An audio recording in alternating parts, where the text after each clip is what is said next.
I'd like to begin this journey about the process of abuse, disintegration, disease, pain, trauma, and recovery by referencing a core tenet in physics.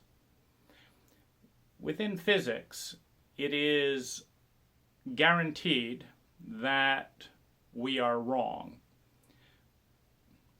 The refraction of the infinite sphere, the infinite circle, is by definition incomplete,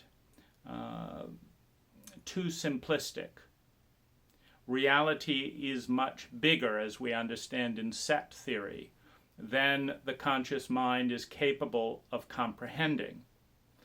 And so what we deal with is a limited dimensional version of reality within the concept of language, within the concept of our conscious mind's ability to grasp, by reducing the grace, the beauty of the whole, down to a level of simplicity that we can remember, that we can hold and put it together. Now, whenever you create a rendition of reality that is more simplified than the totality of reality, whenever we have a concept of ourselves that is simpler and cruder than the totality of who we are, we create the illusion of separation by naming, by refracting a version of the self that the zoom-in lens of the ego. The zoom-in lens of the ego is very good at taking an entire composition and selectively organizing, selectively zooming in and out to different parts of it, and in doing so, creating a representation of reality. Reality is all that is. Our version of reality is what fits into this little I called me, within this little dimension called thought, feeling, and sensation. And that which is excluded, that which doesn't fit within this little telescopic lens, is considered by the ego to be separate. Looking at, even through the lens of the ego, the paradigm of ecological design, we understand that this separation and this reduction is an illusion. We understand that this me doesn't exist without the parents that gave birth to it, which don't exist without the parents that gave birth to them, and them, and them. We understand that this body, seemingly so independent, does not exist without the continual support of the trees providing oxygen to the body every single minute. We understand that the liquid running through this system is in fact part of a stream of liquid in and out of the body. We understand that the conscious mind is in many ways a microcosm of the cult in which it was born, framing things in terms of the paradigm of the words and languages that are used. Now, if we understand that all systems are flawed, because every rendition capable of the conscious mind to render is incomplete, we can see that the formation of pain, the separation from and longing for, is created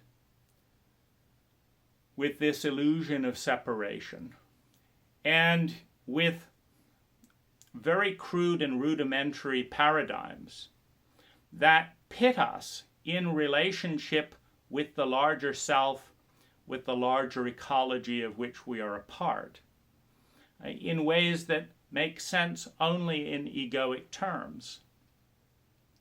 All that is to say that everything that I'm presenting here, as well as everything that we've learned or will learn in our culture, is flawed, is incomplete.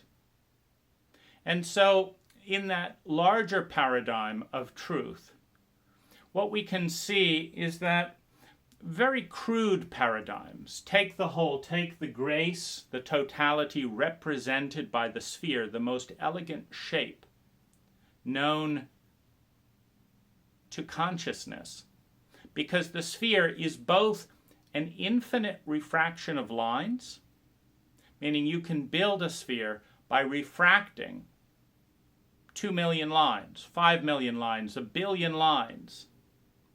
And the more lines that we use to compose the sphere, the more complex the sphere is.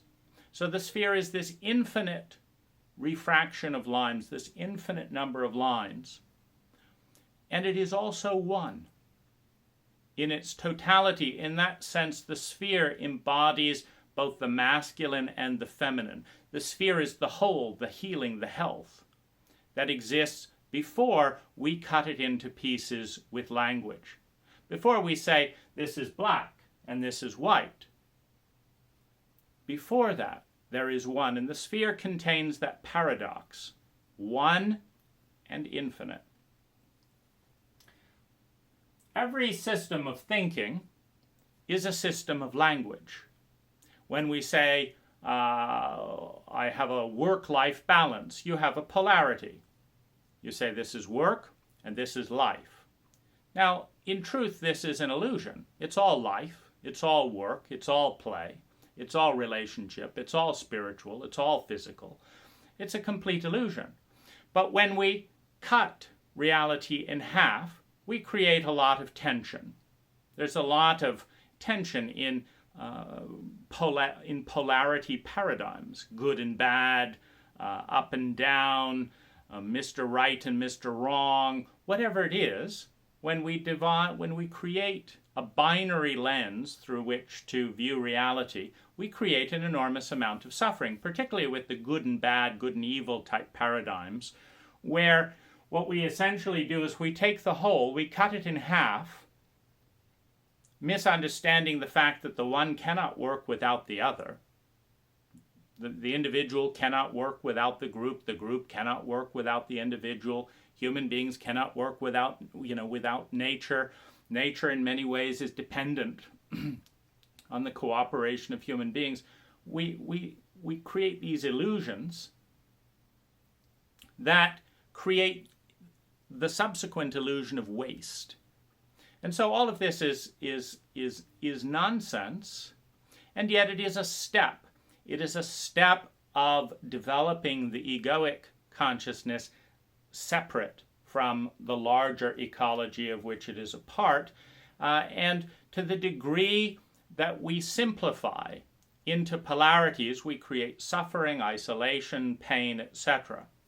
And to the degree that we have a more complex paradigm,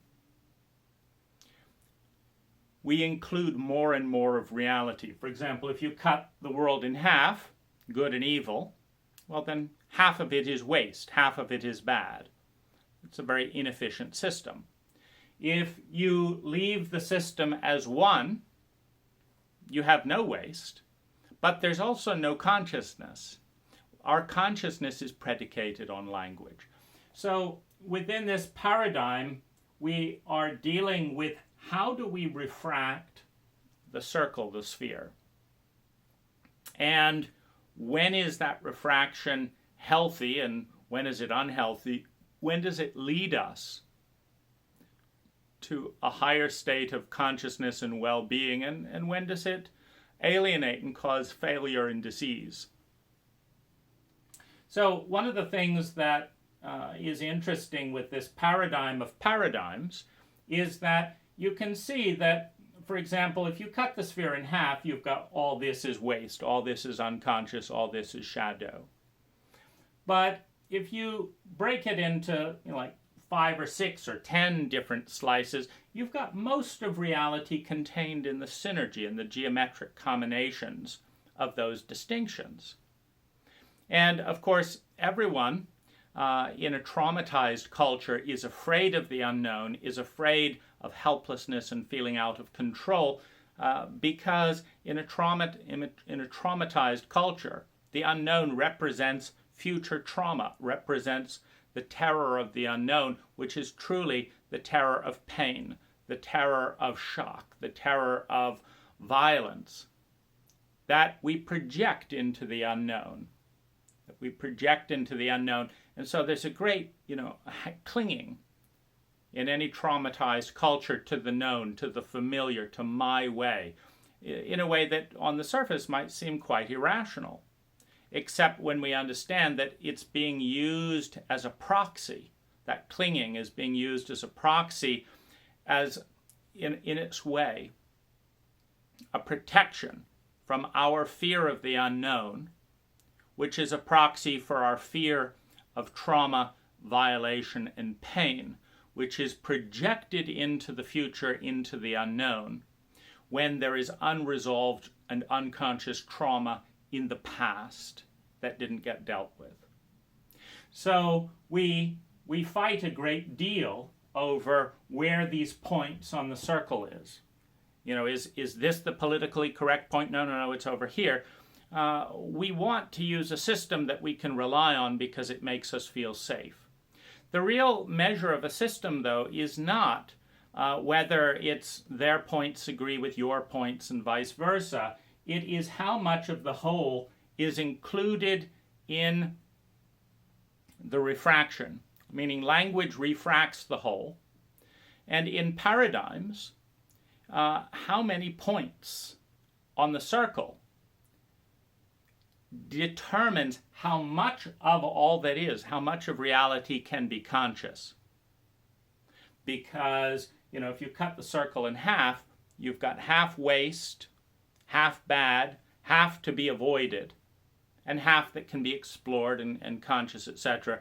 And, in a chauvinistic culture, that half is typically the masculine.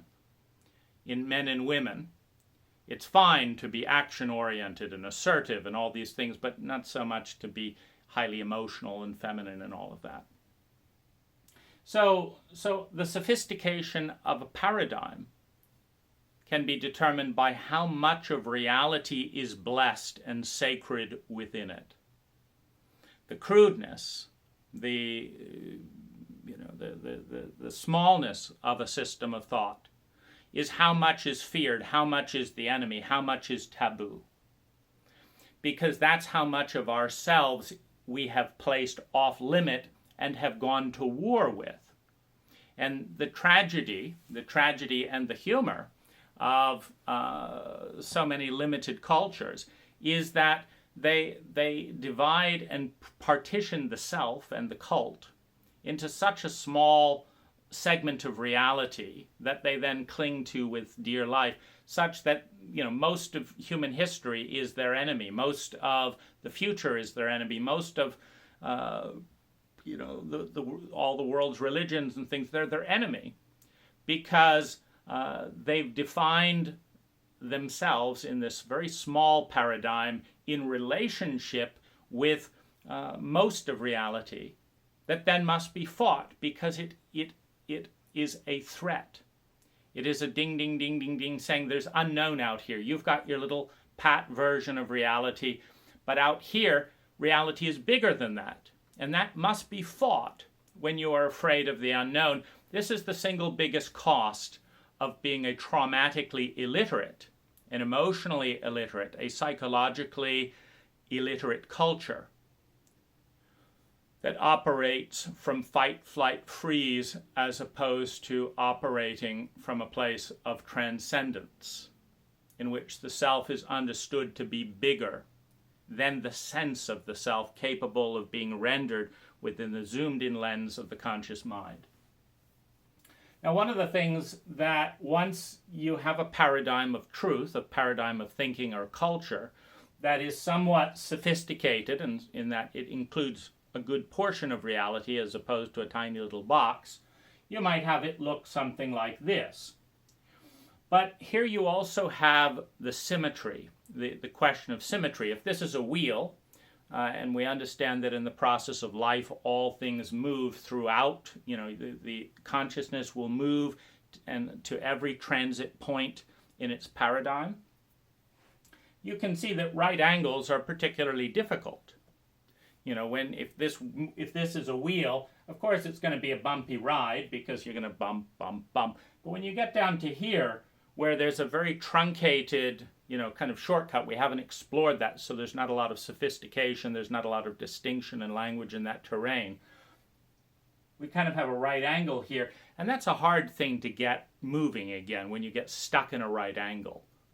And so within this paradigm of consciousness and thinking, the stuff outside the little box or the rectangle or the hexagon or the pentagon or whatever it is the pain, the wound, the shadow, and the insanity. It is the bit that is disowned. It is the bit that the conscious mind, unable to work out the sophistication of the design, just says doesn't exist. This is what's real and that isn't. All that other stuff that doesn't fit into the paradigm, it just doesn't exist. And this is just a wonderful relief if you're afraid of the unknown, because when you understand that 99.9% of all reality is unknown, is bigger than the conscious mind, then you understand that the conscious mind can never win the battle with the larger part of itself and can never know everything. A zoom-in lens, by definition, is a lens designed to create nuance and awareness and slow things down. Because if I just look at this as one lens and comprehend the whole movie in one moment, it's very fast. Reality is very fast. It gets very close to there being no time at all.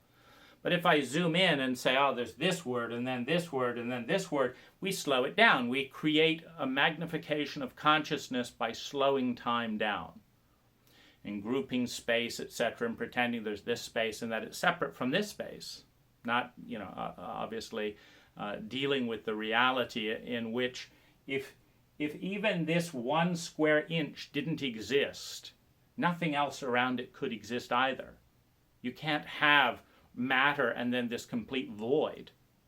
It doesn't work. Everything is interconnected spatially and in the sequence of time.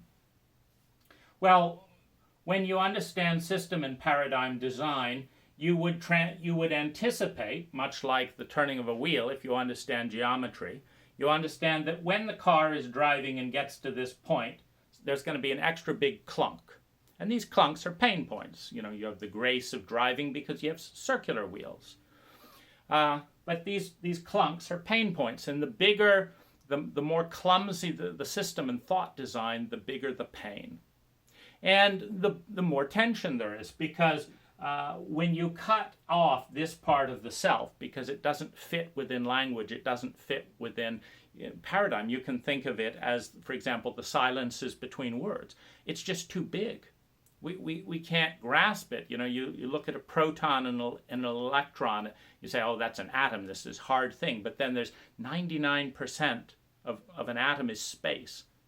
The space between the proton and electron in relationship with one another. And it feels solid just because other things vibrating at the same frequency are coming together. So all of this is to say that this is a glorious exploration of distinctions that mean nothing, except that within the paradigm of intelligence, the efficiency with which energy is transformed into human well-being, human intelligence, certainly. A snail might have a different version of intelligence because human beings kill and eat a lot of snails. But certainly within the paradigm of human intelligence, the efficiency of transforming energy into human well-being, we understand that the more we can create paradigms that are holistic enough to include with honor, include with grace, include with partnership with more and more of all that is, the more intelligent we are, the less energy it takes, because we're not at war with a part of ourself that will inevitably win. When we go to war with all that is, because all that is threatening the fragility of corrupted, simplistic systems, we will always lose. And of course, the hope is that we will become conscious of why we're losing and how we're creating the pain involved with that warfare before we destroy ourselves. Because whenever a smaller part of the self, whenever a cell in the body goes to war, you think of cancer, for example, a cell decides, I'm going to do my own thing, I'm going to go to war with the body. I'm not going to be, sitting around here in this lethargy, smoking and this. I'm going to create lots of life, and I'm going to, the cancer, exponentially expands and kills the host body. And right after the host body dies, the cancer dies with it. You see, so you cannot have a war with the larger self and win. And so this is part of a paradigm, that I want to presence as part of beginning, to not put too much weight on any one thing, but rather to use each system to facilitate awareness, to facilitate intelligent well-being. And so this is a landscape of traumatic distinctions, of deteriorations into disease and pain and suffering, and the distinction back to wholeness, back to inclusion, etc. So over here we have a line. We like to stretch out time in a very linear way. So we have a line of our ages. And much like the tree, if you cut a tree down, you see that the 1-year-old tree is inside the 50-year-old tree, the 200-year tree. The 30-year-old tree is inside the 80-year-old tree, and it's represented in lines. This is what happened 30 years ago. This is what happened 32 years ago. Every year has this line of growth, this cycle of growth. And very similar to that, if you slice and do a cross-section of our psyche, of our personality, we find echoes. We find the geographical patterns of the inner ages throughout the psyche. But with the zoom-in lens of the conscious mind, one of the very important distinctions is, are we in the present? Are we in the part of ourselves that includes all of our other parts? Are we in harmonious relationship with those other parts? Are we at war with them, fighting them, afraid of certain feelings and things coming up from the past?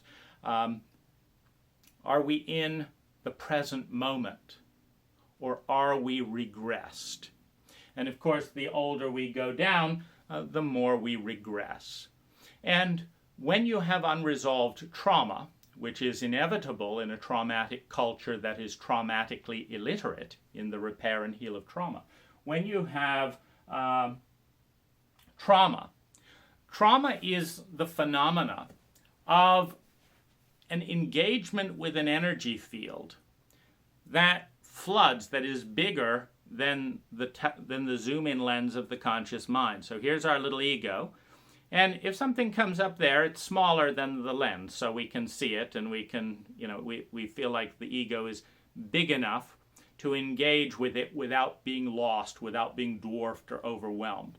But if we have a lens this big and an energy that's this big comes across the lens, we have this rupture of perspective. We have this rupture of the continuum of time. We enter what's called a timeless place, and this happens neurologically in trauma, where the sense of time shuts down because whatever it is, the thought, the feeling, the energy, the possibility is so big relative to the size of the zoom-in lens of the conscious ego that we feel obliterated, that we have the perception of actual or imminent or expected dissolution, a rupture. If we go over here to Maslow's hierarchy of human needs, we have every human needs to survive, needs to feel secure in that survival, needs a sense of love and belonging, needs a sense of self-esteem, needs a sense of self-actualization and developing their abilities, needs to share those and let that spew out to integrate their gifts and talents with the larger community, and needs to develop a sense of mastery to a point where ultimately we need to transition out of the zoom-in lens of the individual ego into the larger lens of that which is bigger than the cult in which we were born, than the language of which we are a part, that is bigger, the larger self of which we are a part. And every single human being has these hierarchy of human needs. And so when it seems like we will not survive socially, financially, etc., etc., there is this sense of overwhelm. The energy is too big to respond to. And so we regress often to the ages in which similar experiences took place. And these are pockets of energy that are stored at certain moments of time around certain topics that the ego basically freaked out around and says, I can't deal with it, it's too big. And one of the things that can happen is a switch, like a breaker switch can go off and it becomes unconscious. A dissociation from that part of the body, don't look there, comes off.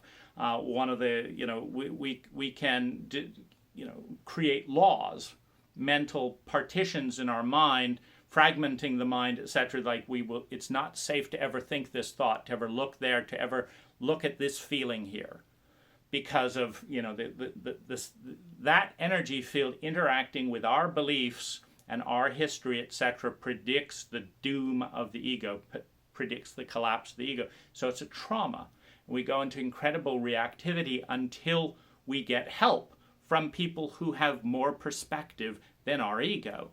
We need help from someone, physical or non-physical, etc., that is bigger than the energy and bigger than us, and can help us navigate around this without either, the dissolving of the ego or the collapse. Like I just can't cope. It's too big. When you go into that reactive fight, flight, freeze dynamic, and so we have this continuum. And so one of the things that happens with trauma is we regress, often to the age at which an unresolved trauma never got dealt with before.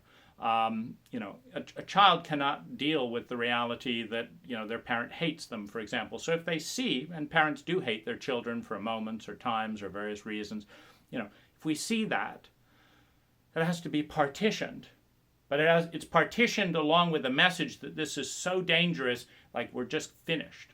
Because truly, a parent can absolutely obliterate psychologically, physically, sexually, etc. a child if they want to. There's such a difference in scale. Parents are these giants. So there's this continuum of age, this present moment that is in harmony with every inner age that exists, and going down to younger and younger ages. And one of the principles that goes on as we identify, as we find ourselves sucked down into a younger and younger age, is the world gets bigger and bigger and more overwhelming. And so you have, of course, symptoms of that.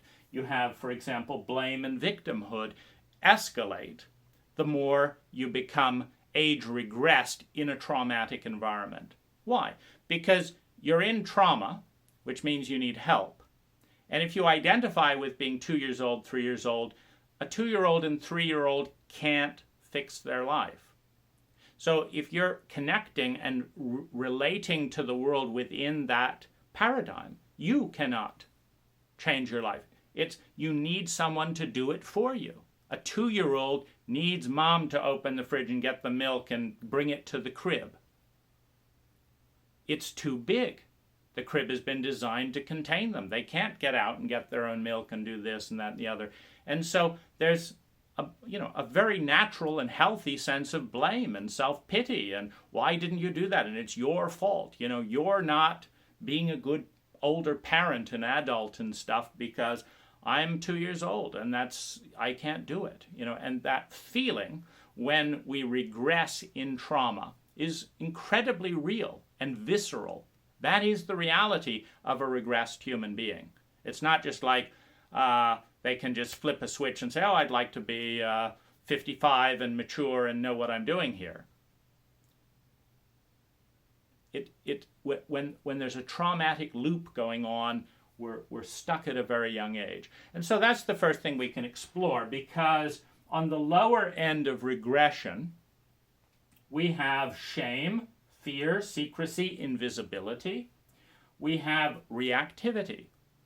You don't have empowerment when you're 3 and 5 and 10 years old and stuff. It's not fair. You're doing this, and there's the whole focus on all the injustices and things in the world. That's a teenager's world because they can't do anything. They can't vote. They can't leave home. They can't get a job at 14 years old and do. They're stuck within the system, and so every little anomalous injustice, imbalance, insanity, stupidity really grates, on that part because they can't do anything about it. And so you have reactivity, pain, unconsciousness. You have cultural beliefs. You are forced by your parents. Those are the people you can be friends with. Or I'm going to hit you. Or I'm going to withdraw your allowance. Or I'm going to shame you in public. And they're like, okay, fine, I guess the cult beliefs and the family system beliefs are imposed under threat of trauma on the child, and the child is rewarded when they adopt and act consistently with the family system, and they are punished and hated and threatened in various ways when they don't, to a point where it's a brainwashing process. So as you retreat into the age, you are stuck within the limitations of your culture, which of course brings up powerlessness and helplessness. Powerless and helplessness combined with pain and a lack of response leads to hate. That's just the chemistry. Powerlessness and helplessness combined with pain and a lack of community support creates hate. So you have hate as one of the emotional symptoms when you're in trauma without getting adequate traumatic support at a young age. And this can be a 55-year-old who something happened that took them back to 2 years old, and now they're in the 2-year-old place. And they're overwhelmed. Remember, when you're dealing with trauma, whether it's a 2-year-old's trauma or whatever, the ego's lens is completely flooded. And you've got the benefit of a screen. If you can imagine reality coming towards you and just completely dwarfing you, and so that you don't see anything, you can't navigate when it's all black, it's all red, it's all white. You can't navigate. There's no time. There's no distinction. It's just, it's too much. And this is the real crisis of a traumatized individual. They need someone who's outside of the set of their trauma to help them navigate with what is completely flooding their conscious mind. Now, as you move up into the present age, you have healing and understanding and visibility and proactivity and responsibility and being loving and being transparent and being centered, being conscious, being powerful, and having one's own beliefs. You have the freedom to pick an operating system that is more successful than your cult operating system. And one way to measure the intelligence of an operating system is how much waste it creates. If you have two businesses and you're a private investor, and one business has zero waste, every single thing, every byproduct they create, they use it to make even more money and more value. And then you have this other company that, they have to destroy a whole mountain just to get this one little, core of value. And then, the whole, everything else is a waste. They're not tying it in with development. They're not tying it in with nature restoration. They're not thinking anything. They create 99% waste for every unit of value they create. And this is, of course, the paradigm of many, industrial chemical companies. I mean, we drill for oil and we just, destroy the surrounding forest. We pump chemicals into the waters. And it's like, we don't want to deal with that. We don't know what to do with it. It's waste, and then that ripples out and damages tribal life and destroys ecosystems and stuff. So it's a high waste environment, which when you finally pay the cost for that high waste and that destruction, it's a very high cost. So it's not as profitable. And so beliefs that create enormous amounts of value and minimal wastes are superior to beliefs that, the classical insular cult belief of we don't want any foreigners around here. Why? Because they're different than us, and we want to stay in our own little way of doing things, and our way is our way because it's our way, and it should be our way because it's our way, and that's why it's our way. It's completely circular and insular, and of course the entire world is the enemy because it's not our way. Well, that's a system of thinking and living. It's a cult of incredible isolation. It creates garbage, the illusion of garbage, out of 99% of the rest of human culture and human history, all of which could teach it something, all of which could expand it. And so paradigms that are incredibly small and create waste are incredibly inefficient paradigms. They're not very intelligent. And so we have the freedom to create more expansive beliefs. You know, I used to think that all these races were bad. I've now met, you know, numbers of people who are quite nice and pleasant of these races, so I believe that all races have people that are valuable. Now, there's still garbage people in all of the races. That's a bum that's Chinese, that's a bum that's American, that's a bum. Bums are no good, you know, they should be gotten rid of and, you know, punished in some way. So it's still a smaller paradigm because there isn't a use. The most intelligent paradigm understands the innate value of every single particle and has the sophistication and the intelligence to combine and synergize data points, connections, algorithms in such a way as to create extraordinary levels of grace, consciousness, and well-being with no waste. So waste is a human invention. That's this zoom-in lens. I want this. This pops out, so it's garbage. I don't know what I'm going to do with it, but I'll just dig a hole in the ground and bury it, and it'll, you know. And so we have a very small belief system.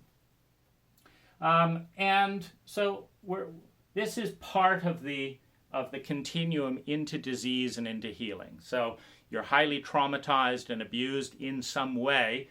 You may find yourself at 2 years old, helpless, blame, victim, hate, overwhelmed, stuck in your parents' beliefs. It's a scary world out there. You're scared of it. And so you're way down here. There's also within these little dots of unresolved trauma. You know, the ego is this big, and the traumas are bigger than the ego. That's what makes them traumatic. We have bound up energy. Because when trauma is experienced that doesn't get integrated and resolved, a huge amount of energy, chemicals, motivation, fear, a huge amount of life force is bound up into the pattern. And then it is stored, it's frozen, it's caked over, it's walled off. It's much like, you know, the nuclear waste where, you know, we create this potent waste that we don't know what to do with.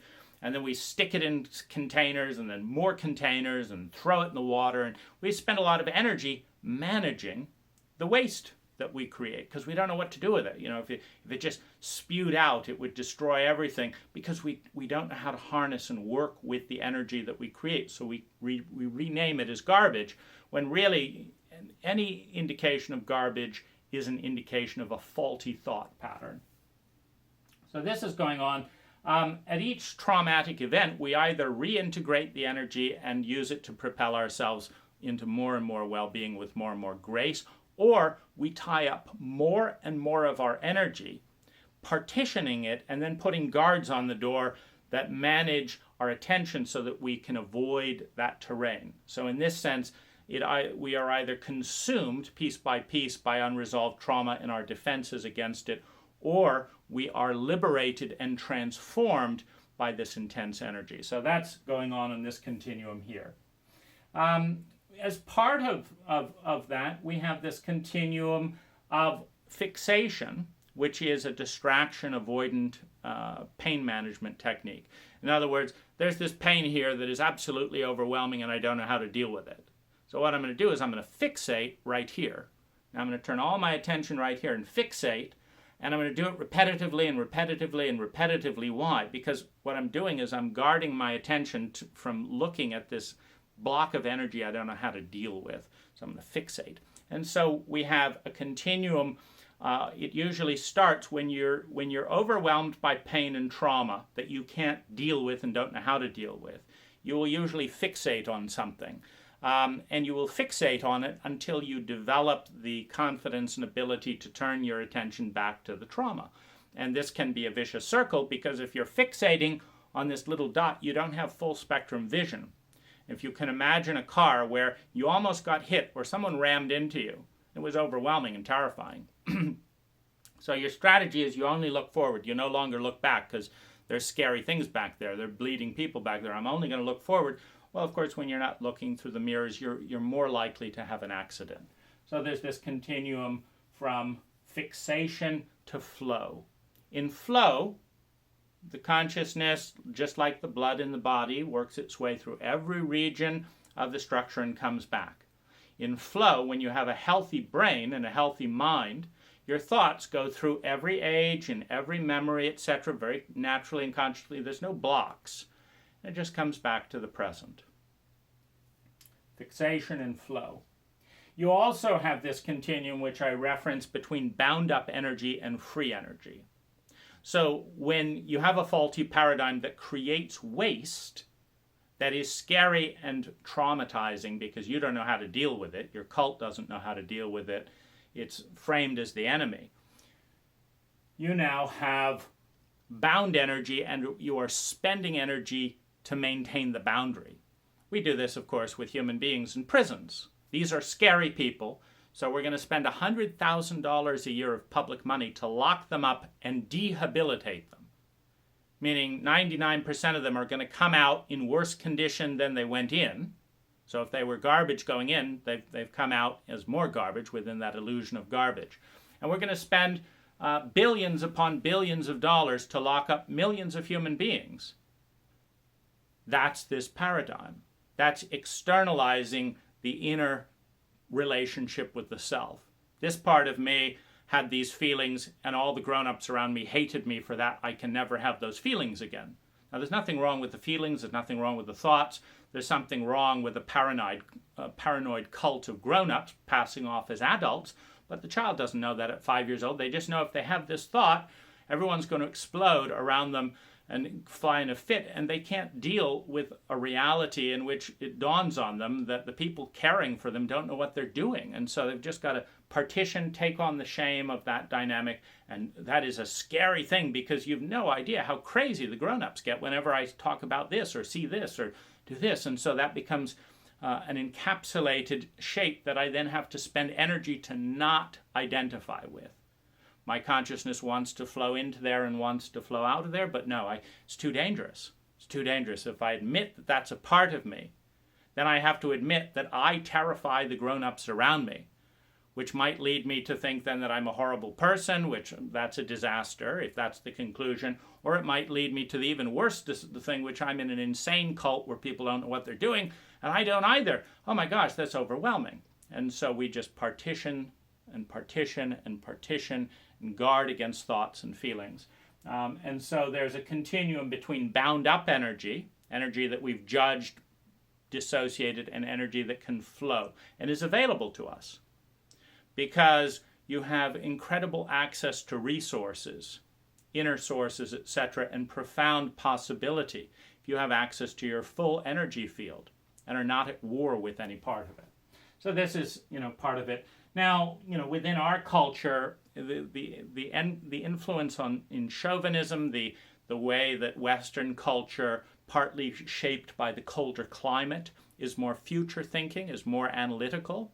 If you've got 3 feet of snow every 6 months, then you quickly learn that the relatives that don't cut wood in July die in the winter. And so these colder climates create this dissociation from the present. It's like, wow, if we don't stop the fun in July and prepare for the pain of winter, we're going to die. And so it creates this emphasis on analytical thinking. Intuitive fun thinking is, let's go for a swim. Why should we cut wood? It's nice weather out. But then we have the analytical override that says, no, it's nice now. December, it's going to be bad. When you retire and don't have your income, it'll be bad. And so this emphasis on masculine energy tends to come, in colder climates, the more temperate climates, they survive. They've got warm temperate climates and fish and tropical fruits year round. So they don't, it's like, why should we stop having fun now to worry about the future? Because we are still alive. and it's more fun to have fun, and so there's this tension. Western cultures being more northern as a general, principle, much more strategic in the masculine thing as, a coping mechanism for climate. And so in the masculine side of this circle, we have God, all the religions, men. We have more masculine in this split. We have waking consciousness. We have lineal thought and strategy. If I cut 3 wood, 3 trees and cut 3 logs a day, I will have 5 logs a day for every day of the snow plus 20% surplus, and that person survives better than the person who says, oh, well, we'll see what happens. So you have mathematics. You have, in the wave particle dynamic, you have the particle, the dot, not the space in between, which is much bigger than the dot. We have action. We have outward focus. We have the ego lens. This is how it is here. Screw the esoterics and all that. Do you have enough wood or don't you? Do you have your rent money or don't you? It's one or the other, black or white, outward focus.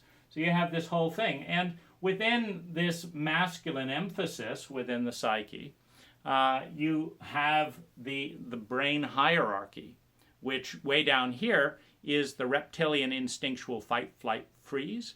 Then you have limbic reactivity. You have, someone did this and I hate you, and you're just no thought particularly, I just react, just pure reactivity on an emotional level. Then you have some thoughts, you have some awareness.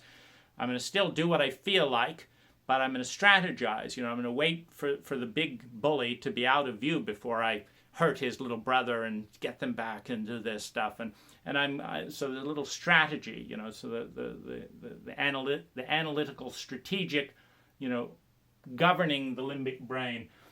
Then you have more of the future thing. Who do I want to be? You have the proactivity of the future and the strategy around it. This is where I'm going. This is where I want to become.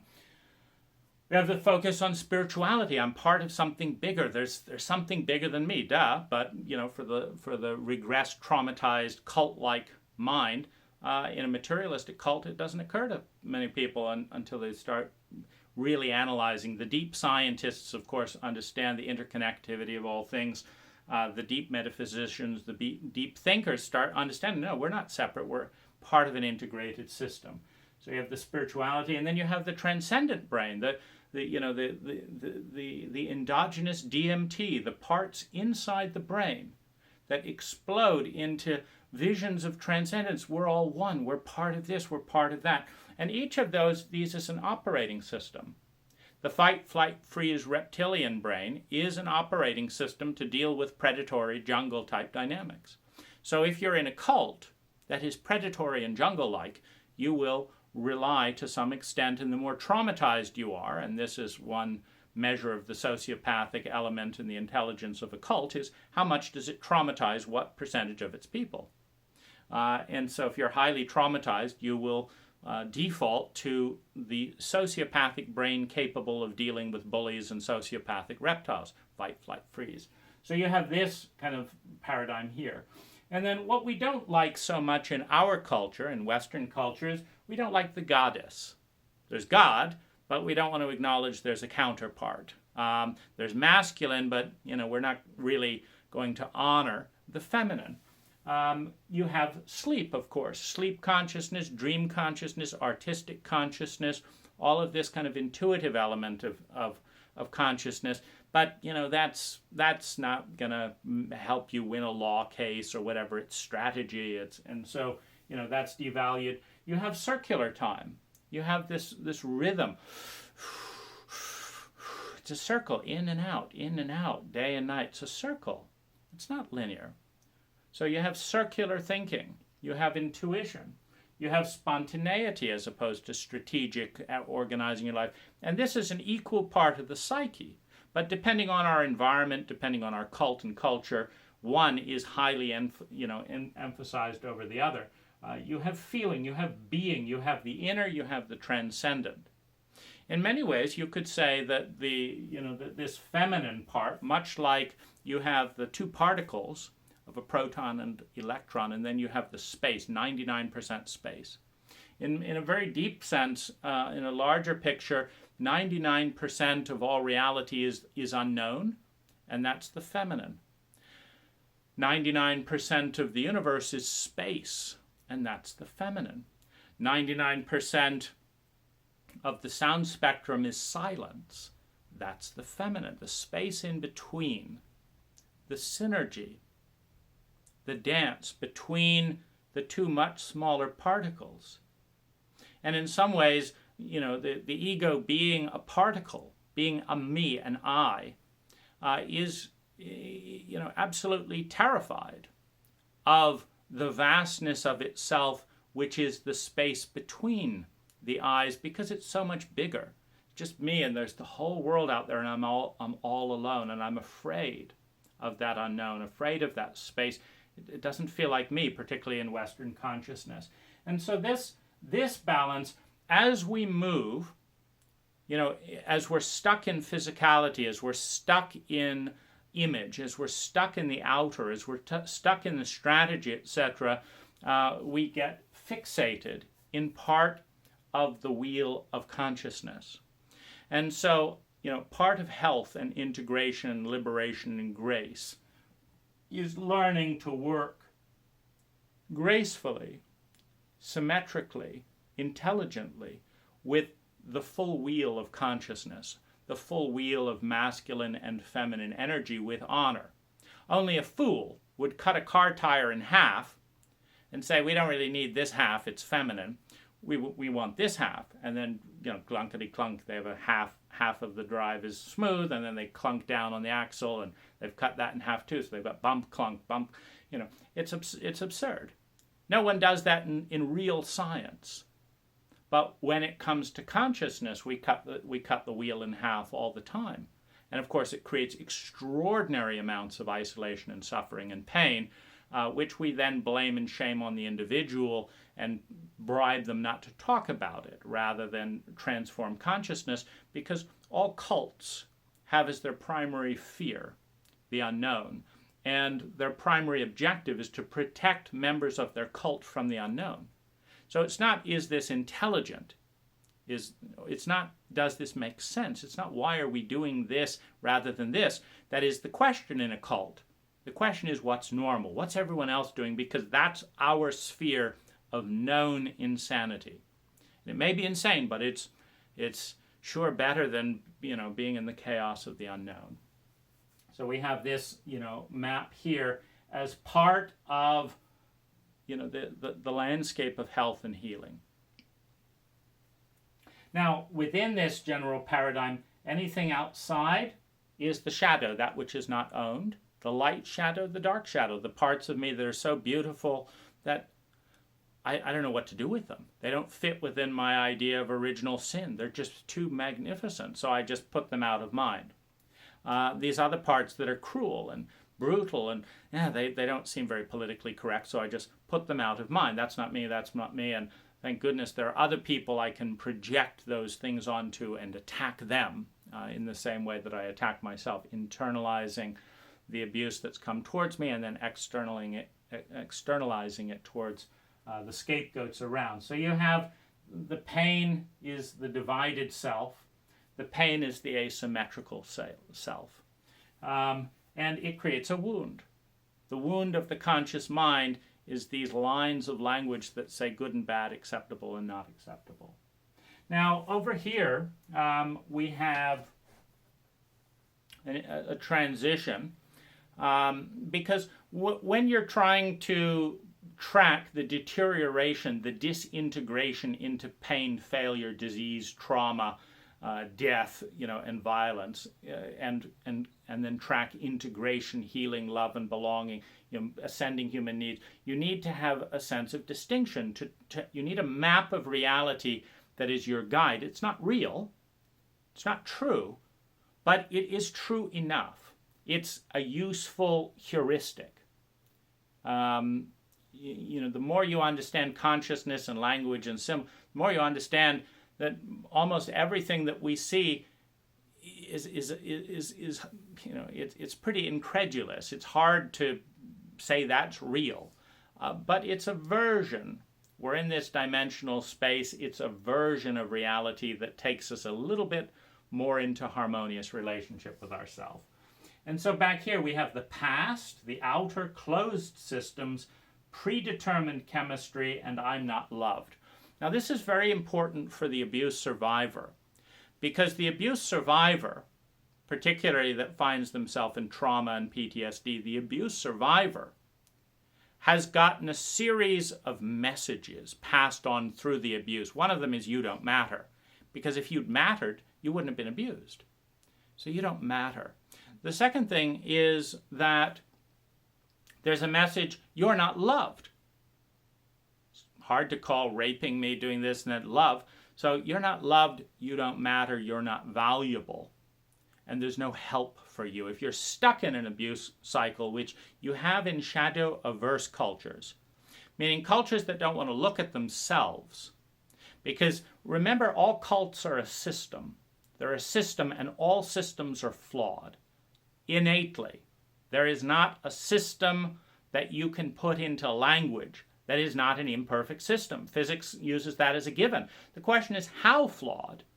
For example, if you cut a circle in half, it's a pretty flawed wheel. But if you divide it equally into 200 little wheels, it's not going to be too bumpy a ride. It's a pretty good system. It's just not perfect. If you divide it into 400 times, it's starting to get a lot more smooth. And when you get to a level of smoothness that is beyond your ability to track, you call it bliss. It's not bliss, it's not perfect, but it goes beyond your ability to track. It feels wonderful because it's more elegant and graceful and sophisticated, and you have to grow into that system as opposed to a system that's painful and awkward and ridiculous at every turn. That you see it's a complete failure. What do you mean we're spending billions of dollars to make 90% of all prison inmates worse? We're sending kids into systems of education that leave them, to suicidal levels of pain, dysfunction. They don't learn any useful life skills, and they come out committed not to learn anything ever again because learning is such a hell in the system. What do you mean? So these are systems that can easily be evolved into 2 to 20 times better systems with a little bit of intelligence.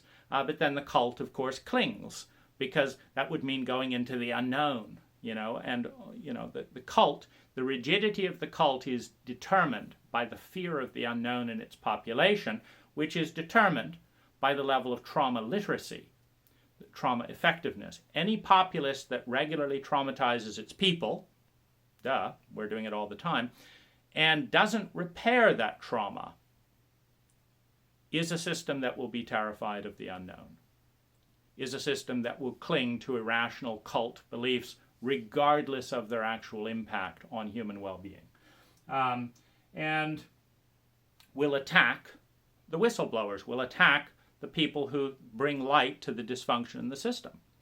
Now, you have on the other side becoming. So the victim, etc., of abuse was hurt, was raped, was ganged up on, and then everyone told them to lie, and then the police embarrassed them, and then this, and they were brought into, it was an endless cycle of abuse. And so the obvious conclusion is I'm not loved. I'm not loved. And the past made me who I am, etc. And when you're stuck in that paradigm, it's pretty much hopeless. If you're in a traumatically illiterate culture, and you've been fucked over every which way and whatever, and the past creates the present and leads to the future, your whole life is completely fucked up. So you have a focus from the past to becoming, a repositioning of identity towards who I'm becoming, which may have nothing to do, which then ties in with the next, because you have the outer world. They did this to me. The school system really did do this. The economic system is like this. My landlord. You have a focus from the outer to the inner. Because in the inner dimensions, you have limitless possibility. And which, of course, then leads to the cult, fear of the inner world and the unknown, and that's not real, that's not real. The outer world, that's what's real. This inner stuff, that's nothing. It doesn't matter. But to actually heal in a chronically dysfunctional system, one has to pivot the sense of reality from the outer world to the inner world. Because as Viktor Frankl, talks about in Man's Search for Meaning, you can endure any what if you have the right why. And that why comes in the inner world. It comes in the inner world from a sense of, one of the phenomena that creates the illusion of so much human garbage in our culture is that we traumatize and abuse minorities and vulnerable people, often more feminine men and women, to a degree that logically they would be fucked up for the rest of their life. And then, of course, we don't want to look at it because that would imply that we're not the greatest country, the greatest this, we're number one, all this. We don't want to look at that because then we feel shitty. And so a lot of what we do is we bury the evidence. We build mass graves of denial, sociopathic indifference. We see someone is numb, etc., but we pretend that's fine because that's part of our burial system to mask our cruelty in tolerating the barbarity of our system, of our cult. We bury the victims. Now, when, of course, the victim is in pain and this and that and the other and feels completely unwanted because nobody wants to hear, because to see the truth of the victim or the minority or the individual is to see the pattern of the environment. In many ways with the phenomena of highly traumatized children, countless nightmares, this and that and the other, it would be much more revealing to diagnose the family and the culture than to diagnose the individual who's playing out all these symptoms, because they're interconnected. You don't just magically have a child with endless nightmares and horror, etc., like this, but the parents are not suppressing any of their own shadow fears and shames and all this and aren't fighting to avoid deep loves and all that. It's interconnected. And often the most sensitive person is the symptom bearer. You can think of it like a plumbing system. If you have very tough, rigid systems that are very pressurized and dysfunctional, and then you introduce a part of the system that's very permeable, very sensitive, very responsive, then all the toxic energy being repressed in the systems around them will erupt out of what we turn into a scapegoat, which is they will erupt out of someone who doesn't block them and suppress them and control them as much as everyone else does. And so all the hate, etc., from the whole family may suddenly erupt and the person doesn't really know where it's coming from. But it's able to get out. Because all part of system theory says that all disease, all failure, all pain is a symptom and a byproduct of dysfunctional distinctions in human consciousness. It's the interplay of this illusionary separation of the ego and everything else. And so to deal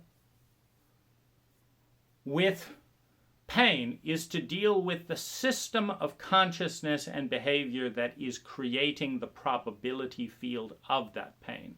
Because every protocol, every system of behavior has its own probability field. For example, you wear seat belts, you drive the speed limit, you turn on your headlights, you look both ways, you stop at stop signs, you don't drink and drive. That's one protocol, and it produces X number of deaths per year. And you take all those systems away, and instead you say you have to take 3 drinks or we won't let you in a car. No seat belts allowed. You have to drive 80 miles an hour whenever possible. Well, suddenly you just put in that system and people are dying right and left. So every system of thought, every system of language, every system of values and hierarchies and behavior has a statistical probability field of suffering, which is how many people die in Denmark versus how many people die here versus how many people have maternity leave here, how much trauma is there here. And these are about the protocols of the system. It's not about the individuals. If you send 100 people to Vegas to place 100 bets, 98% of them will come back poorer. And it doesn't really help that much to say, well, go into it with a positive attitude. Just go and, you may enjoy losing your money poor, but when you have a system that in every given bet, the house is 62% likely to win, and the player is, 38% likely to win, then you've got a system where if you do that 100 times, the odds of you coming out a winner is astronomical. And so you don't blame the people. You say to people that you care about, don't go to Vegas. That's a system that makes people poor. So we want you to be abundant, so we don't want you to be part of that system. This is a system that makes people more and more abundant. And when people are more and more abundant, studies show they care more about the environment. They care more about the environment, they care more about themselves. The more abundance, the less fear there is. The less fear there is, the more future thinking there is, the more transcendent thinking there is, the more intelligent decisions there are. And so that's, part of system thinking. And this is the system. Every cult in human history has had a system of war, a system of peace, a system of taxation, a system of education, a system of eating, a system of consuming media, and those systems produce probability fields that are on a continuum from high levels of toxicity, imbalance, disease, asymmetry, and suffering to high levels of grace, humanity, healing and holistic integration. So we have open systems. You have closed systems where it's all physical, nothing else exists.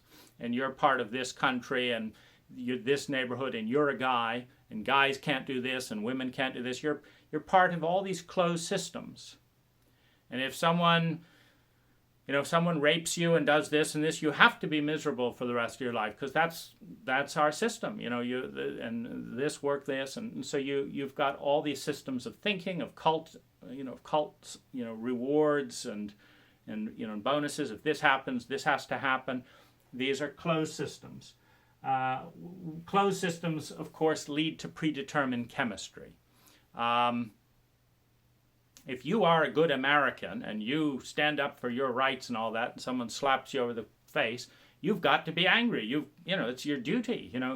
You have to do this and you have to do that, and so the more closed the system, the more predetermined the outcome. And so you can say, you're screwed, and we do this all the time. We see this with in an interesting tension with Elon Musk and Tesla over the last few years with the short sellers. Because the rules say that if this doesn't happen and this happens, automakers can't do this, you shouldn't do that. You can't just build a factory in your parking lot and suddenly double assembly of the Model 3. You can't do it. That's not how companies work. And so it should be losing money. It should be going out of business, and we're going to bet on it. And, it's trading for a much higher value in multiples than Ford Motor Company. Or why? Because of intangibles, because of things that are not fitting in the system, because people care about a CEO who's more interested in greening the planet and saving electricity for everyone than they are in retiring to a tropical island with their 400 million and just being a playboy, and so they appreciate it, and that's an intangible. That's part of the system. It's one of the reasons that I purchased Tesla stock, not to make money. I want to support companies that think transcendently about a species, and very few CEOs are doing that. So it's a statement of investment. It's a form of transcendence, so to speak. So you have co-created chemistry with that which is beyond the system, with the unknown. You have an embrace of the unknown.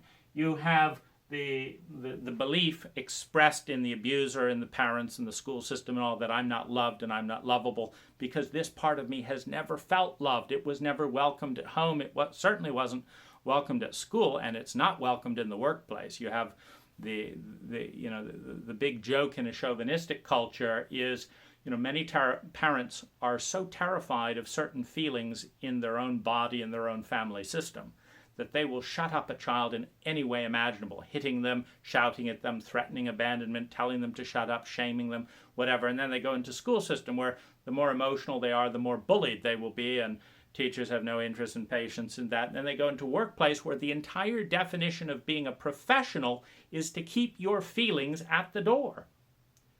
So you go from cradle to retirement, getting a consistent message: we're not going to give you a single hour of formal education and training of your feelings, because that would be intelligent.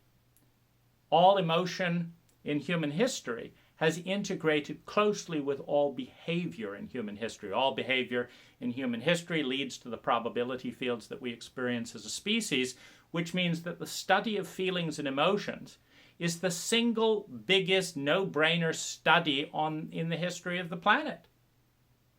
So therefore, we will make sure that you do not receive a single hour in that subject, period. Cradle to grave.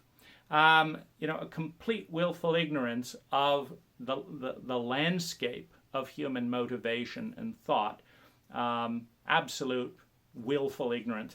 And so, of course, that system of fearing the operating system that motivates all human behavior, rather than partnering and understanding it, is a system of failure. When you are afraid of that part of yourself, you don't kill it. You just force it to do all kinds of bizarre, inefficient contortions before it shows up in a very asymmetrical, heavy, and wonky way in your life. And we're living that system. This is the experiment. What do you get when you have emotionally illiterate people trying to create health and well-being and prosperity in a paradigm of isolation, trauma, and shame? Well, this is what you get. That's the experiment. Well, to do the other experiment, what do you get when you have highly educated, emotional people committed to this and that and the other and thinking transcendent? We haven't done that experiment because we're so afraid of the unknown in a traumatically fearful and illiterate culture that just the idea of brokering something so radical as something intelligent is terrifying, because it takes us into unknown terrain. The unresolved trauma survivor projects their worst nightmare in the domain of the unknown and in the domain of future. All fear is unresolved pain in the past anticipated in the future. All fear is unresolved pain in the past that is projected in the future. There's nothing to fear if there's no pain in the future. That's what we're afraid of, pain in the future. Why? Because we didn't deal with it in the past, and everything that we don't integrate and deal with happens again and again and again until we deal with it. That's the way reality works. You take a math test and you fail. So you take it again and you fail. You take it again and you fail. And then you pass and go on to the next level. Pain is a math test. It's a symptom that our operating system isn't working well. PTSD is a huge symptom that we haven't got emotion and biology 101. So it's going to keep happening because this is a playground of learning. This is a playground where the ego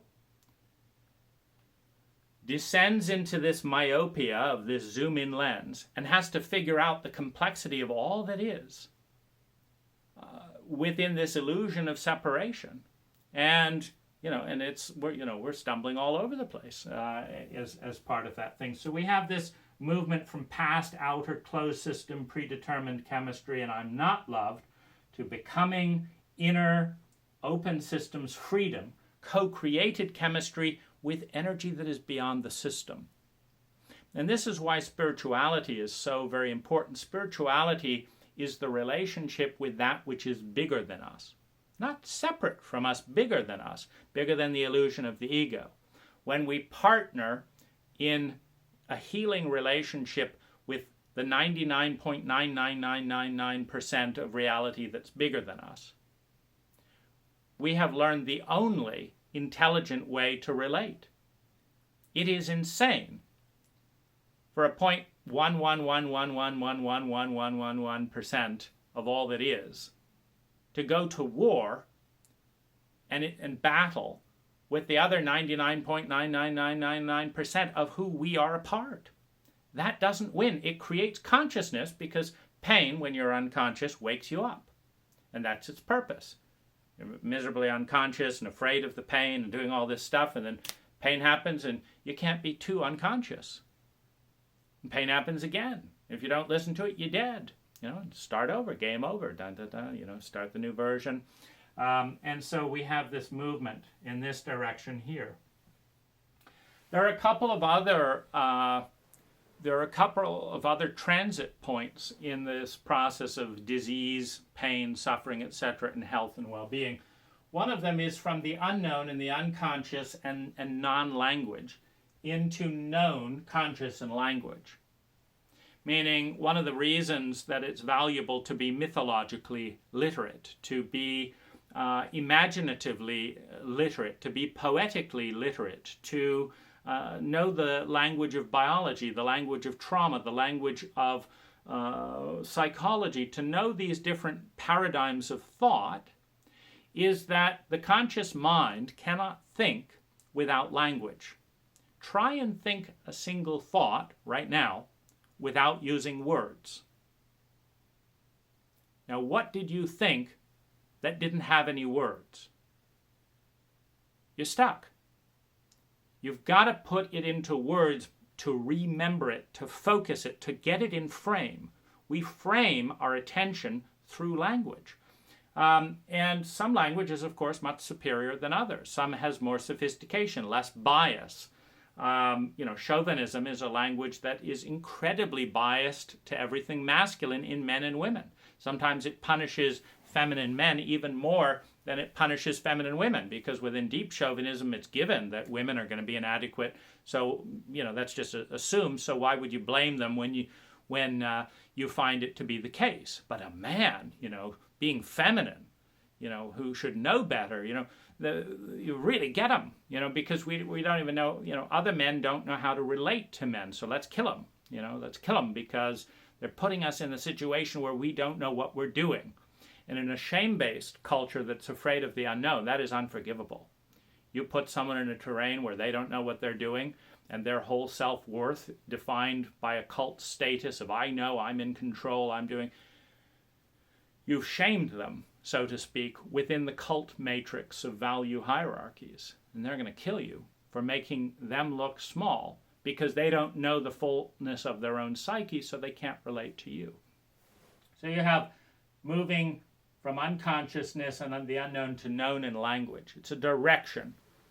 Understanding that the ego will always be in a relationship with most of itself that is unconscious, outside the domain of language, outside the domain of physicality, and so it can't possibly have a framework for relating. We have this hierarchy of needs. This is a very important progression for anyone who is in deep abuse and deep pain and deep trauma. Self-love and being loved by others is a participation to migrate from not surviving to surviving. You're cold, you're hungry, you're sick, you move into warmth and someone feeds you, you get hospital care. You've moved from not surviving into surviving. You move from, learning the skills to develop a savings account, having access to credit, all these things, your security of survival. In a capitalist framework, people pay attention to the money, not the person.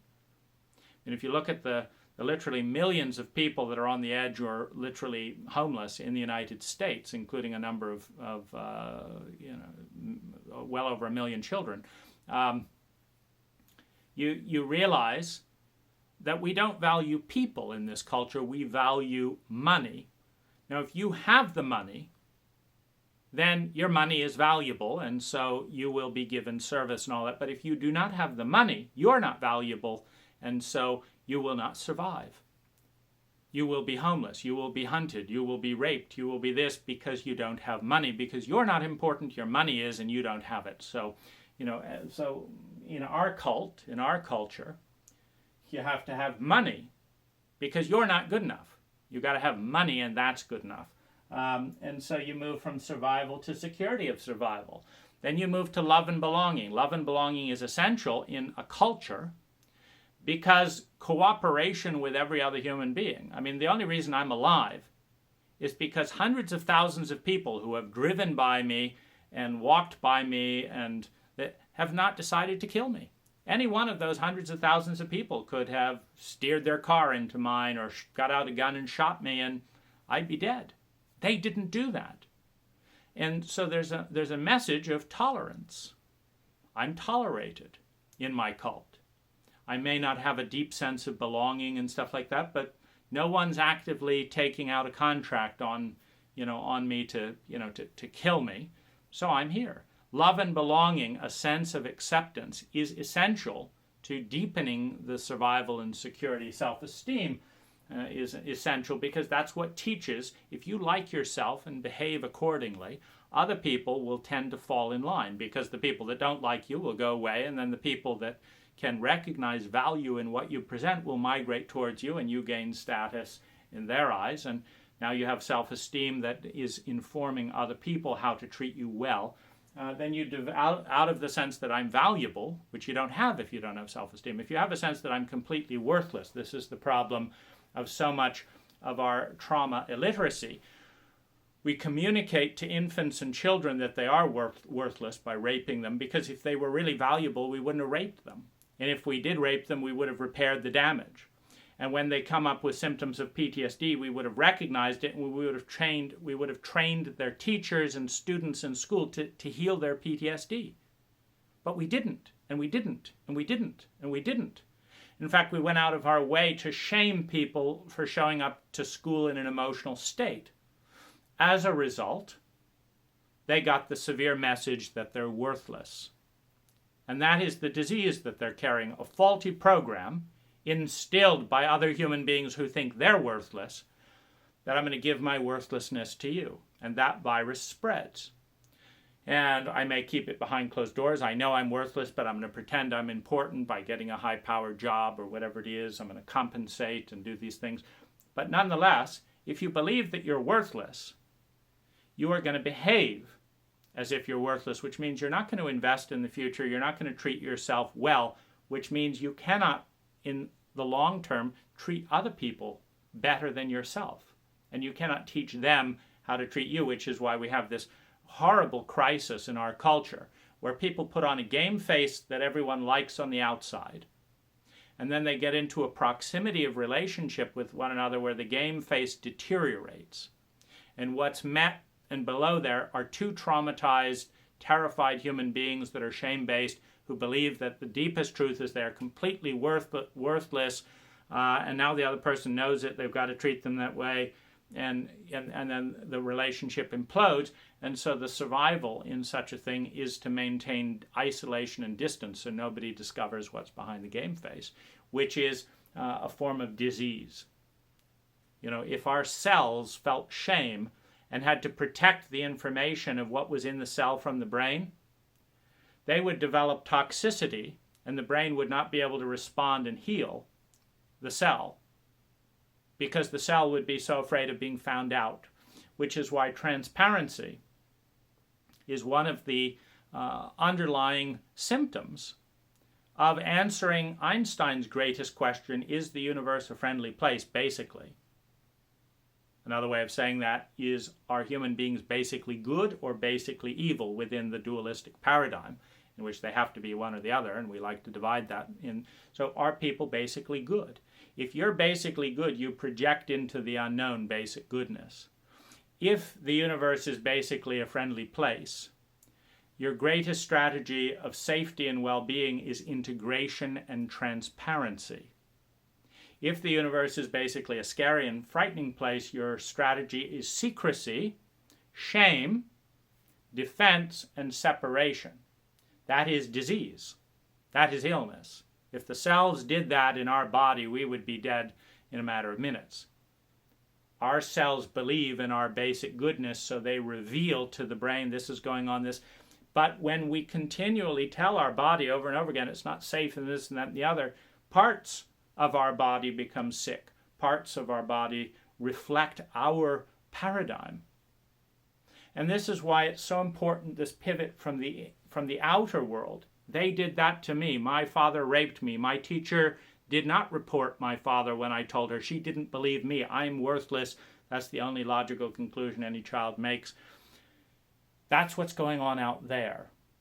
Now, in the inner world, we can open up into transcendent states where we are deeply and fully loved, regardless of other people's fear of our unknown, regardless of other people not believing that they value or are valuable, and so you're not either.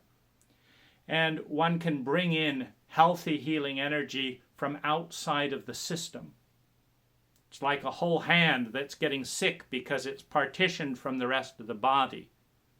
And so the hand, this finger is giving this finger a disease, and then this finger is giving this finger a disease. Now they're all sick, and they're just passing diseases around. But if you go outside the system, send the message up to the consciousness and say, there's a disease here. There's faulty ideas running the hand.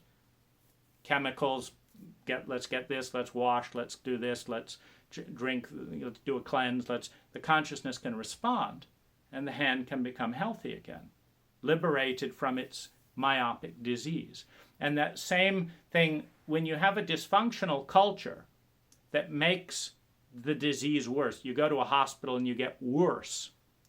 You talk with a friend about trauma and you come away feeling less important than you did before because your friend is trauma illiterate. And their coping mechanism for managing their own trauma is to shame it and avoid it. So, of course, that's what they do to you, shame and avoid it. Let's pretend it's not happening. Let's shame you for feeling intense feelings, and then you'll go away feeling even worse. And that it's not safe to open up. It may not be safe to open up to your cult, or to this friend, or this friend, or this family, and this family, and this community, but that doesn't mean it's not safe to open up. You just have to go outside your system, outside the system of your cult, sometimes outside the system of your species, sometimes outside the system of physicality, to the 99.9% of reality that's been out there waiting for you, to which we will return as the drop of water dissolves into the ocean, in the cycle of life. It's been said by some of the deepest thinkers, the deepest transcendent explorers, that the universe, that the multiverse is completely perfect in almost every way. That the only disease in the entire system is the disease of misconception, as the zoomed-in lens, deep into its illusion of separation, has gotten things way out of proportion in relationship with itself and everything else, and has a faulty paradigm of reality and doesn't know how to find its way out of the maze that it has built for itself within language and within cult framework. And we traumatize and brainwash our children into the cult and out of sanity and reality so quickly and so pre-language that by the time they wake up and say, this is me, they're already terrified, they're already traumatized, they're already in shame, and they're highly discouraged from going outside of the system to come back into integrity, into integration with themselves, with the larger self of which we are all scientifically, metaphysically, philosophically, energetically connected.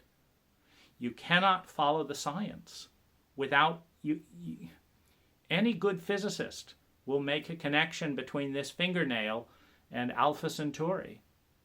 The gravitational constant, for one, it's constant for the fingernail, it's constant for Alpha Centauri. It's there's so many connected fields. There's so many shared templates that it is, an absolute joke. And it takes an enormous amount of concentrated effort to program an individual into an illusionary state of complete isolation. Now, we get traumatic alerts when we are deeply isolated, because we are in real danger. If this cell leaves the body, it's dead. If too many cells leave our body, we're dead. Isolation is a killer. Loneliness in the United States is reaching epidemic proportions. And it's so fascinating the way the cult spins every medicine into a new disease. Because the cult, in its terror of the unknown, advises everyone, don't talk to strangers, don't open up to strangers, strangers are the enemy, they're strangers. Be safe, meaning avoid strangers. Avoid the unknown. 99% of all of our goodness comes from the unknown. If I'd believed that, I wouldn't have learned what trauma was. I learned it in a cafe, within 3 minutes of talking to a stranger. You have to deal with the reality that 99.9% of all reality is a stranger to the limited myopia of the conscious ego cult-doctrinated mind, and that it is essentially good. But that our job is to figure out, when reality is so much bigger than we are, how to relate, how to find the right recipe for engaging with all of this. Because is salt good or bad? Well, too little salt will kill you. But if you drink a gallon of salt, that'll kill you too. So it's like, is salt good or bad? At the right dose. The question in relationship with almost any human being on the planet is, how do you relate to them and at what dose? What's your pattern of relating and what's the dose? Plenty of people are medicinal at this dosage and toxic at either side on the other side of the continuum. So when you switch to, it's not are they good or bad, is my relationship to them bringing me into a place of balance, symmetry, and wholeness, or is it taking me further into disease? That's a question for the human ego, who has to make this decision, this incredibly empowering decision, this incredibly overwhelming decision, this incredibly incompetent decision in a cult that does not teach the art of effective decisions.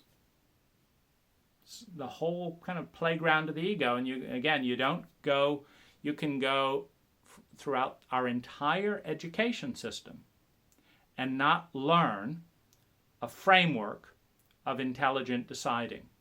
Amazing. The most important skill you can possibly learn as an ego, just completely missing. Do what you're told, do this because everyone else is doing it. That's not the way towards grace. Now, we have a couple of other things, which is the direction of dissociation and isolation and insanity. Because, when I say that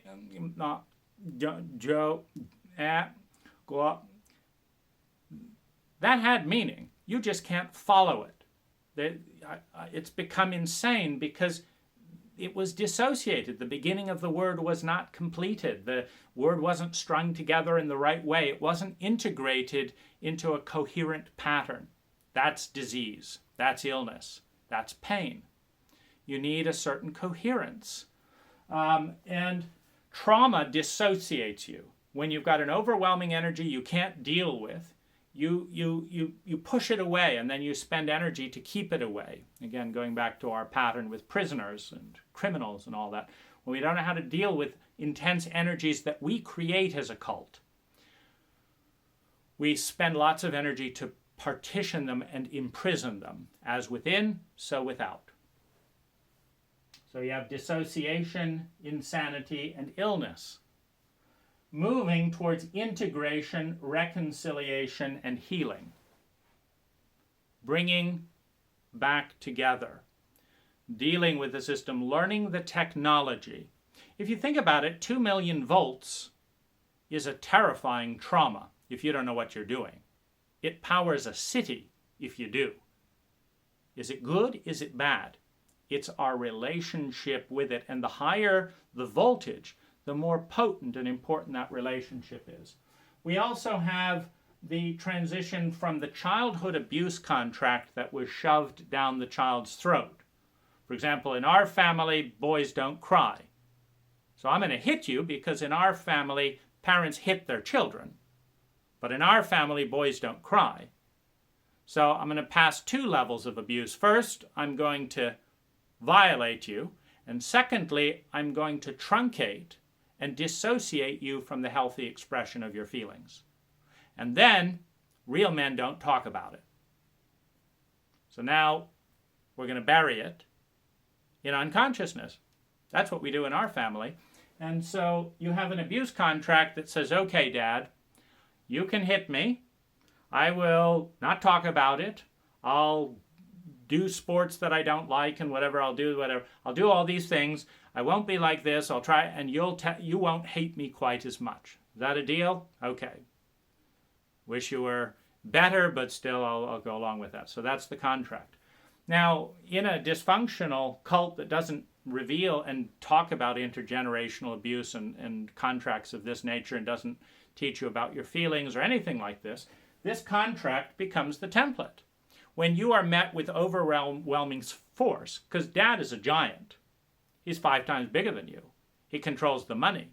He can hit you. He can rip your soul apart by telling him he doesn't want you because you're identifying with him, your protector, your provider. So if he doesn't want you, he just rips you apart.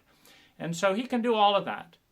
Now, when you have unresolved and undiagnosed abuse contracts and someone else abuses you, particularly in authority, a guy who's twice as big as you, a guy with a machine gun and you've got hands, a boss that can fire and hire you and do anything they want, a spouse that has rages and can kill you and you don't know how to defend yourself.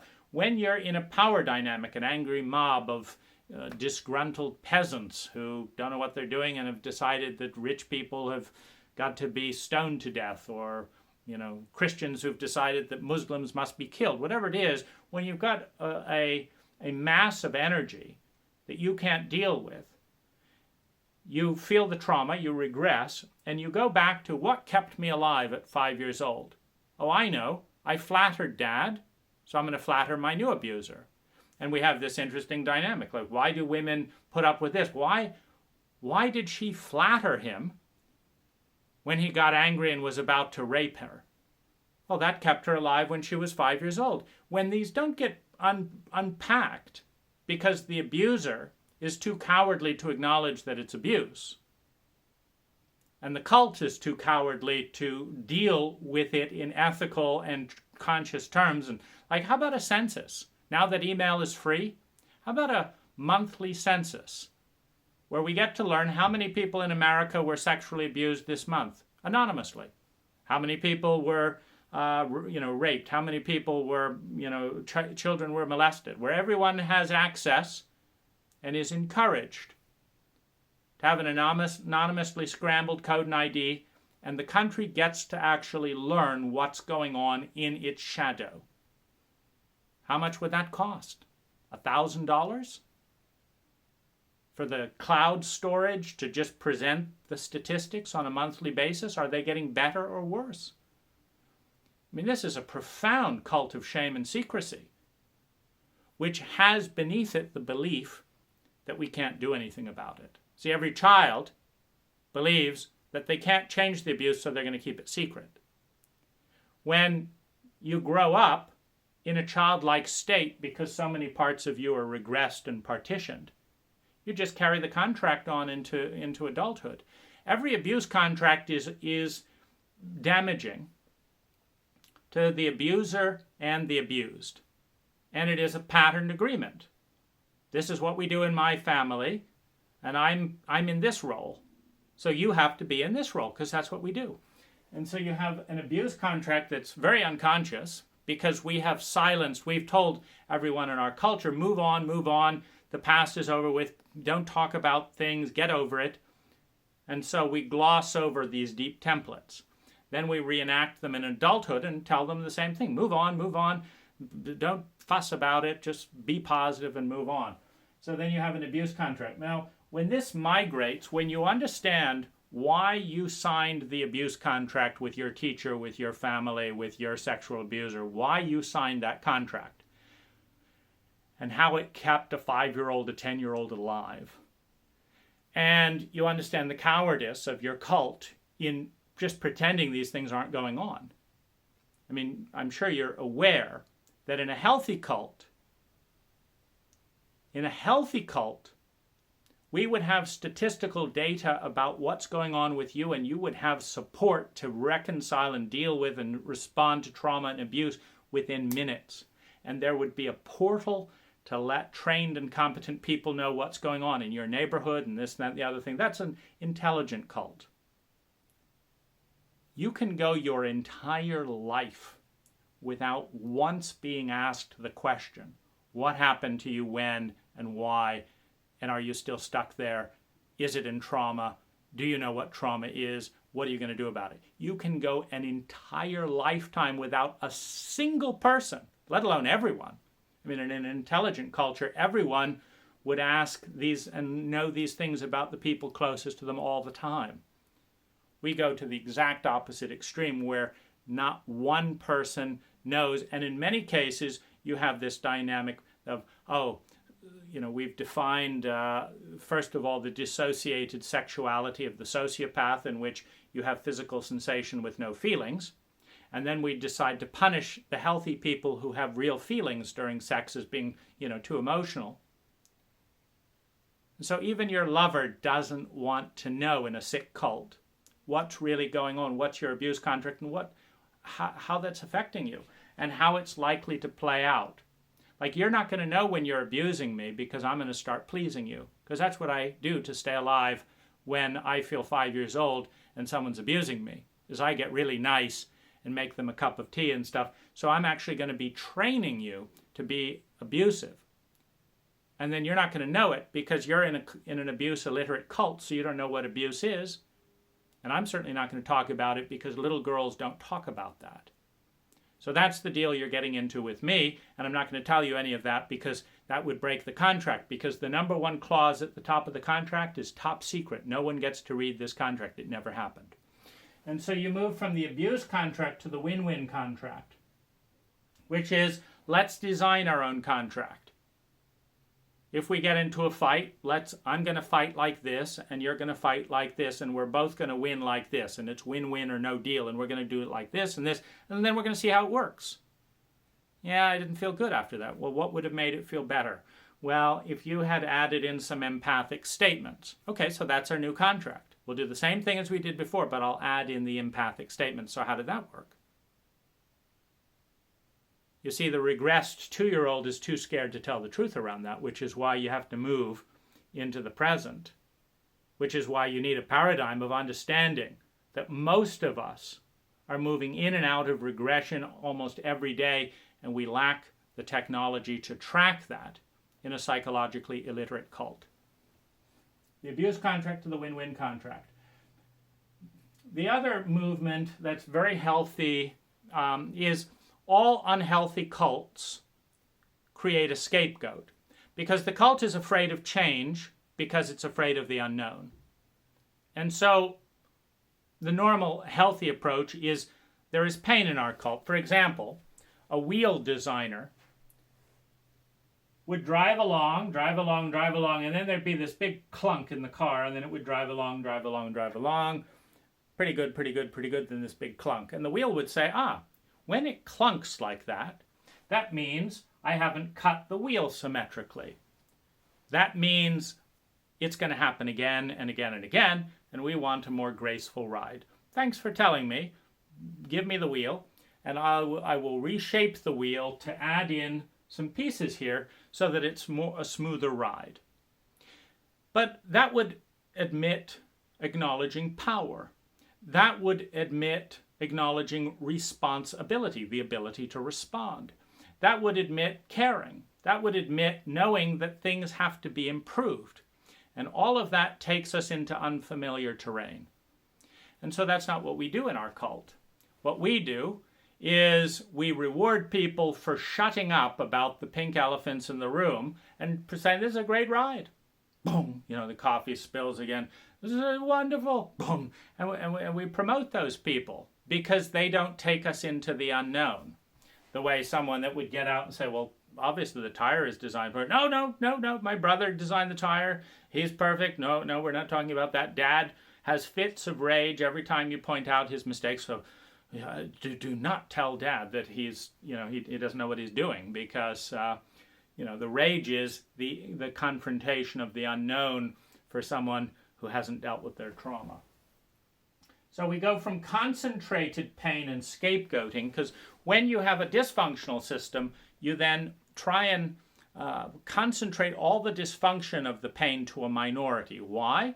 Because the minority dominates. The minority can be dominated by the majority. In a chauvinistic power over paradigm, you have force, and the bigger dominates the smaller. And this makes complete sense to us, because that's what's happened to us as children.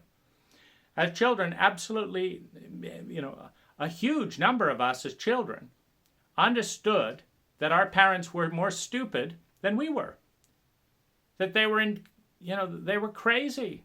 That this made no sense. You look at that, you're shocked that Dad was angry at you about that. He's complained to you about that 20 times.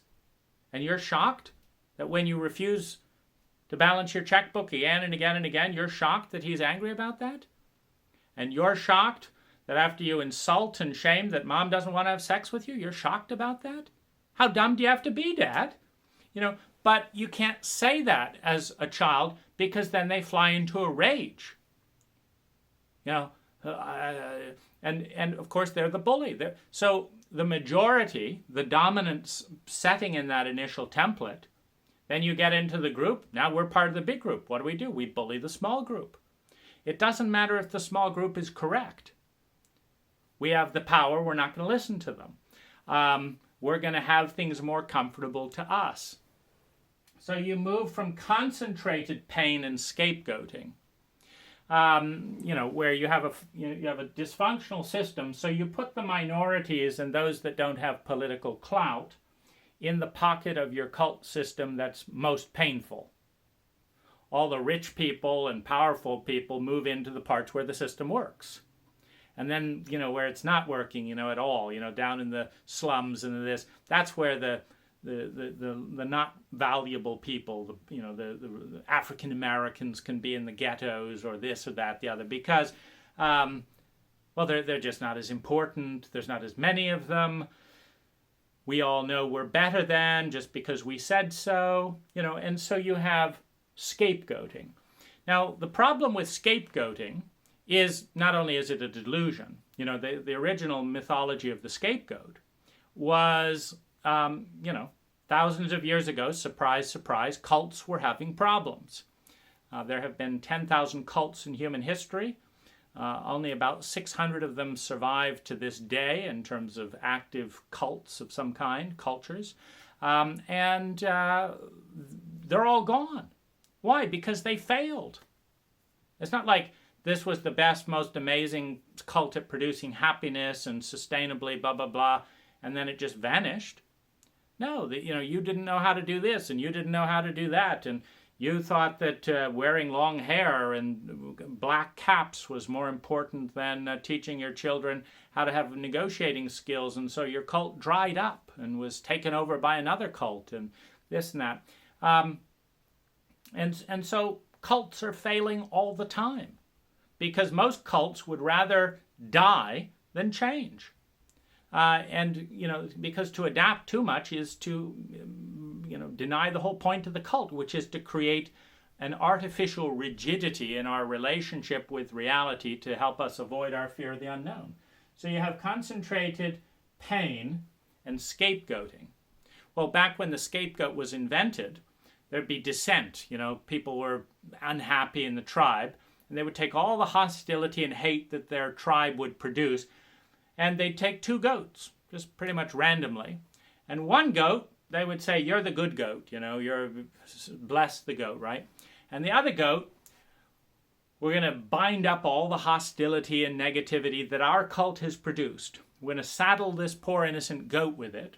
We're going to stone it and hurl it out of our thing. We're going to outcast that which we don't know how to deal with. We produced this energy pattern, and we're too dumb to deal with it. So we're going to dump it on a goat, and we're going to stone the goat until it runs away, and then we're going to ritualistically say, we've cleansed ourselves. It's all gone with the goat. Well, this, of course, doesn't lead to change, because the same dysfunctional system that created all that pain and blah, blah, blah does the same, and by next year you have to sacrifice another goat. It's hard on the goat herds to continually blame goats for the dysfunctions of your cult. When a cult doesn't own the pain caused to its minorities, it doesn't challenge itself to change and grow, which is why it is a direction of growth to go from scapegoating an individual and moving it towards the challenging of the system that created the suffering to begin with. Because every individual malady leads back directly into the system. Because you say, why are you poor and they're rich? Well, you take a look at it and you look at the statistical data and you say, aha, you went to private schools, you got the message this. You've heard on television in a cult that loves money that because you have money, you're important. And you've gotten models that say, because you're important, you should be doing this, and you've done those things. And then you're in a cult that when you do those things, you get paid more money. Never mind the fact that you're ruining the environment. Never mind the fact that you're not working as hard as someone digging ditches or anything like that. This is just how our cult works. And meanwhile, you have been told that manual labor is for poor people and you're not important. And because we've told you that, we're not going to pay you as much. And because you don't have as much money and you've gotten the message that people who don't have much money are worthless, you've gotten the entire cult's direction of shame and ignorance thrown on your back.